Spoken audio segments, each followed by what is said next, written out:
What's good with it, people? Want to make this video real quick. I was trying to do it on Facebook, but for some reason they didn't want to let me do it. So I'm gonna try to go through this real quick.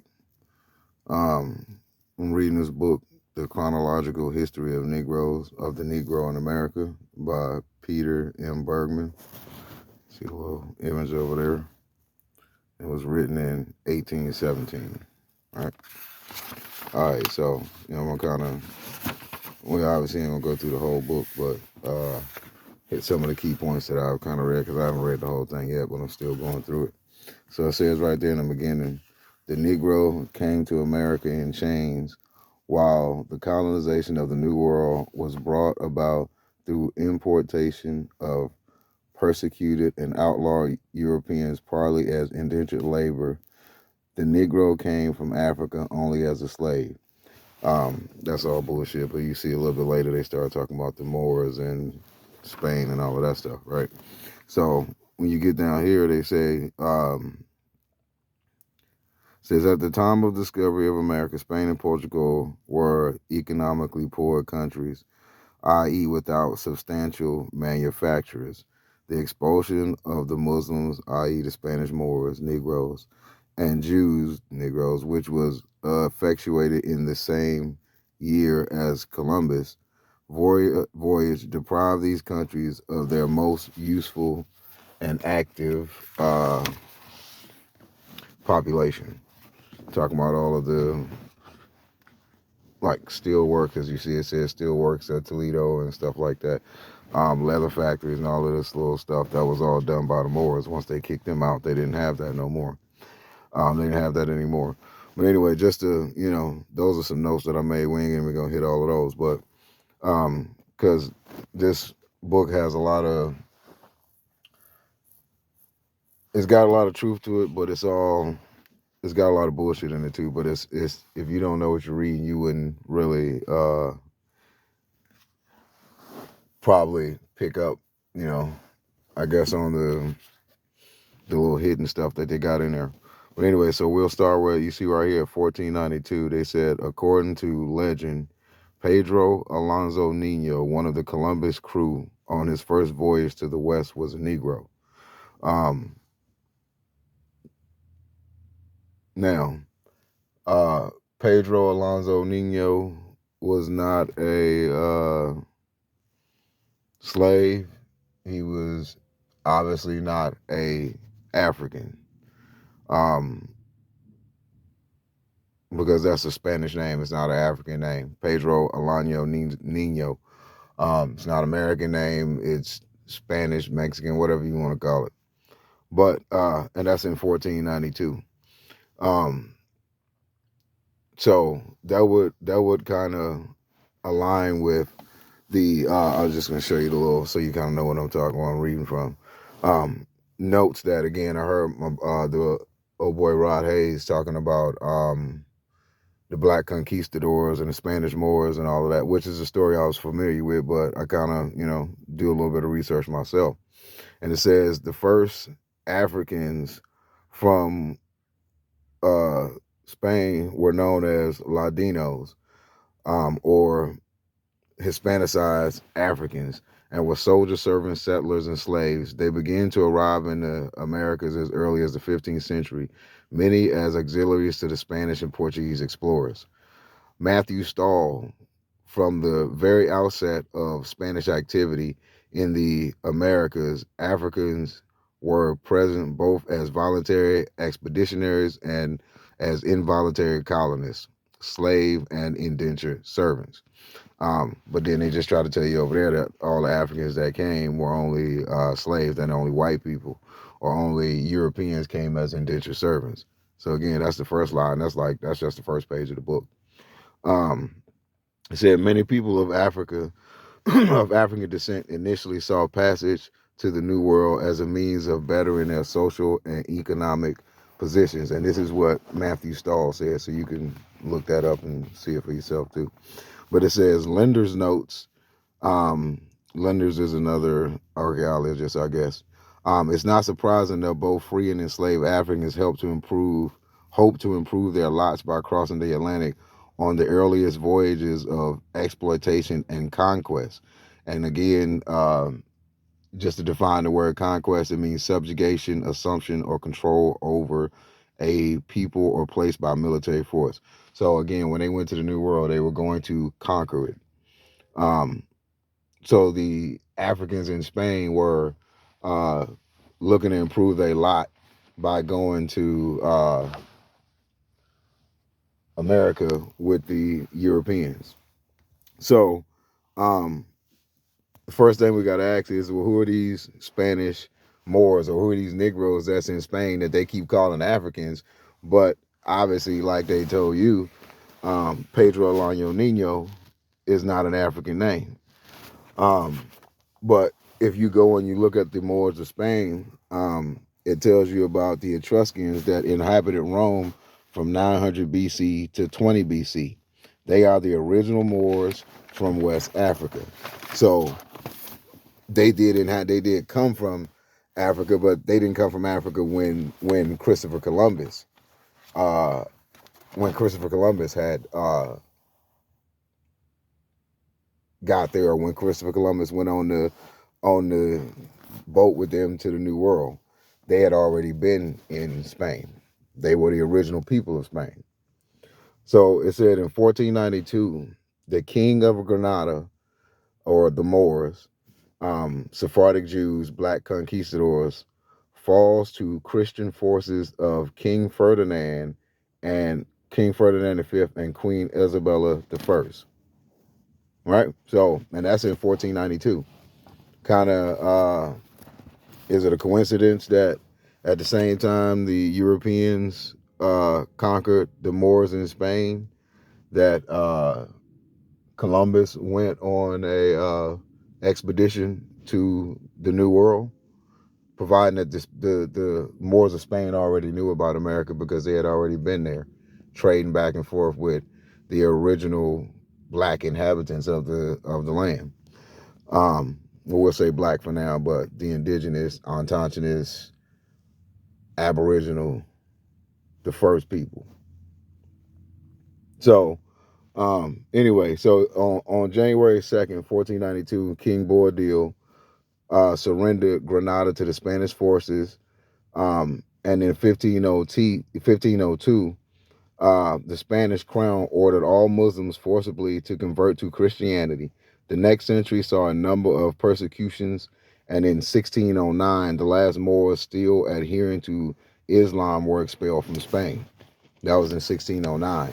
And if you go and you'll see, they'll have some little documentations of it. That was kind of, I want to say that was around the first time they brought Negroes to America, close to, in the book. So, with that being said, in 1492, what was Christopher Columbus doing?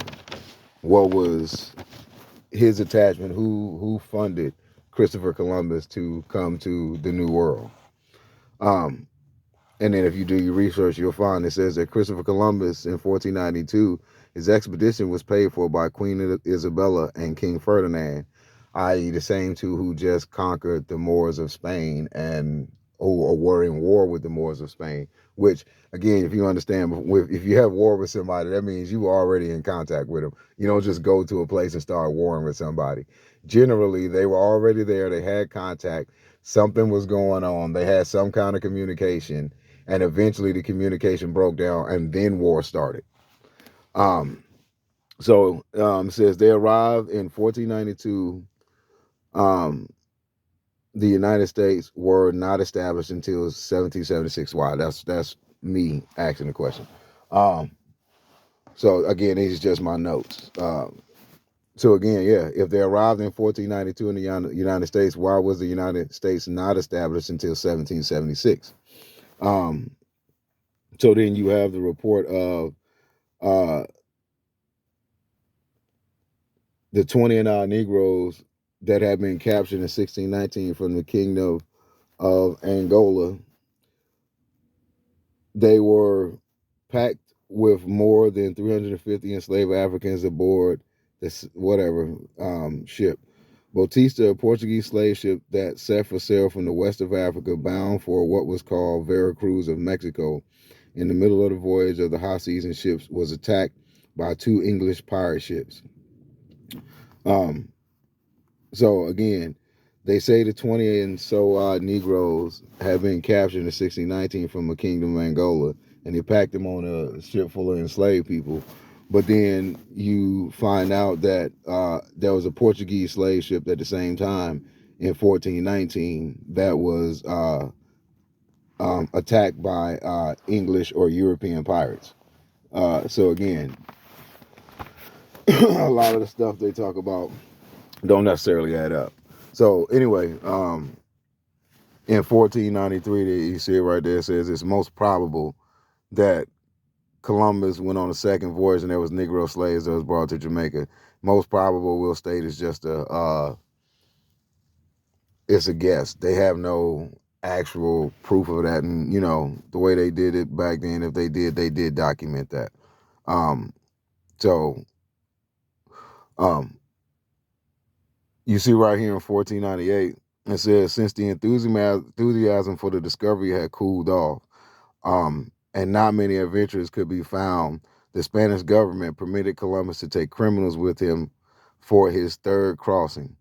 Before I read the rest of that, they only got there in 1492, and you telling me that in less than 6 years, the enthusiasm for the New World and all of this discovery has already died out. And just to point out, I'll state that they kind of use in this book, they use the New World interchangeably with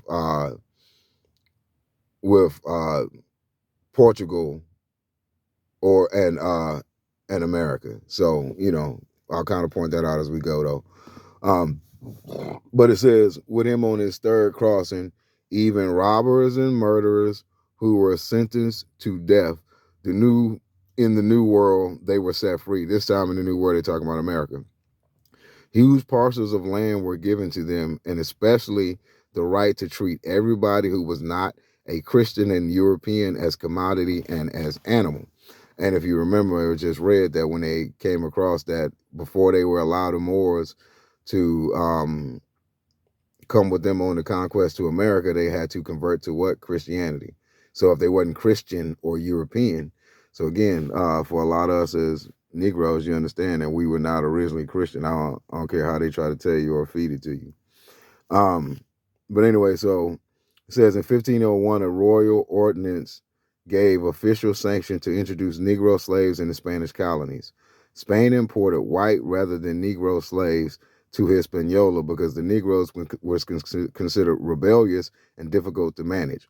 Again, so not even 100 years in, and the whole idea of using Negro slaves or black slaves is already being wrote off because they're too hard to deal with, and it seems easier to use white slaves, which they wasn't using the word white then, but basically European or fair complected people. But again, so where did this big jump and all of these slaves and all these Negroes that was brought to America come from? Um,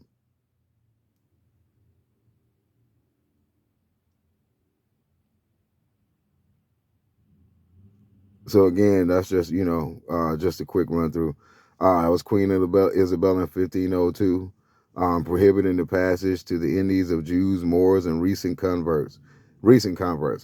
But for him to take over the Negroes that had been born into the power of Christians.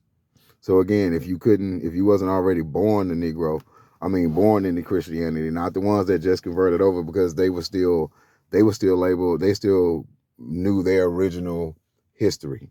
I only seen the ones that were born and like from their birth they believed Christianity, was taught Christianity. Again, it was something that was given to us, not a religion that we had on our own. Uh, I mean, and again, there was religions, but the way it was given to us this time was to subject us.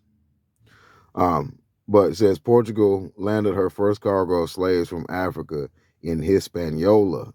The first slaves were carried by way of Europe, where they might be Christianized before being sent to the colonies, and some Portuguese intermarried with the Negroes. Again, as I should have stated over here, but if the original Spanish niggas that they talking about was Pedro Alano Nino and people like that, one, who the fuck was Columbus? And two, if we already know that the Portuguese or the Spanish or whatever were originally brown people, who are they talking about these Africans or black people intermarrying with? But anyway, so you see it goes on to say that between the year of 1502 and 1600s, 900,000 Negro slaves have been brought to Latin America, not America.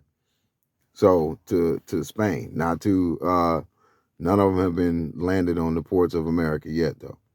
Says from this date to the ending in slavery in Brazil, approximately 5 million African Negroes were imported for work on the sugar plantations. Because they was considered resistant to malaria and all that other stuff. So in 1510, Ferdinand of Spain ordered the Casa de Contraction to send 250 Negroes to the New World. These Africans were imported to Hispaniola to work the sugar fields and gold mines. So again, that's another 500 million that went to, I don't know what happened just there. Try to wait for it to clear up. That's 500 million that was sent to work the sugar plantations, which is in Hispaniola, and then another 250 that was sent to what they call in the New World, which I tell you is they refer to again as Hispaniola. But you know, just you gotta kind of know how to weed through it, I guess we'll say. Um, you see right here, it says right in 1517, this is someone will point out.